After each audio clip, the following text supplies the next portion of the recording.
রাজধানীর milestone school and কলেজে শিক্ষার্থীদের সঙ্গে পুলিশের ধাওয়া পাল্টা ধাওয়ার ঘটনা ঘটেছে। এ ঘটনায় অন্তত ৩ জন আহত হয়েছেন।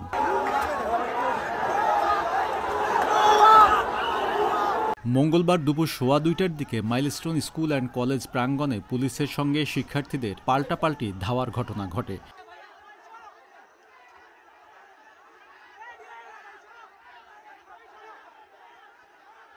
এদিকে মঙ্গলবার দুপুরে কলেজ ক্যাম্পাসে উপস্থিত হয়ে আন্দোলনরত শিক্ষার্থীদের সঙ্গে কথা বলেন শিক্ষা উপদেষ্টা CR আবরার ও আইন উপদেষ্টা আসিফ নজরুল, প্রধান উপদেষ্টার প্রেস সচিব শফিকুল আলম। শিক্ষার্থীদের ৬টি দাবি মেনে নেয়ার ঘোষণা দেন আইন উপদেষ্টা। আমি সরকারের পক্ষ থেকে আপনাদেরকে আশ্বাস দিচ্ছি, আমরা আপনাদের প্রতিটা দাবি পূরণ করব।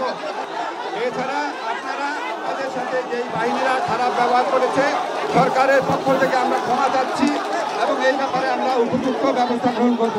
এদিকে বিমান বিধ্বস্তে নিহত বেড়ে ৩১ জনে দাঁড়িয়েছে। মঙ্গলবার দুপুরে আন্তঃবাহিনী জনসংযোগ পরিদপ্তর ISPR এ তথ্য জানায়। বর্তমানে বিভিন্ন হাসপাতালে চিকিৎসাধীন রয়েছেন ১৬৫ জন। নয়ন মুরাদ, আয়না টেলিভিশন, ঢাকা।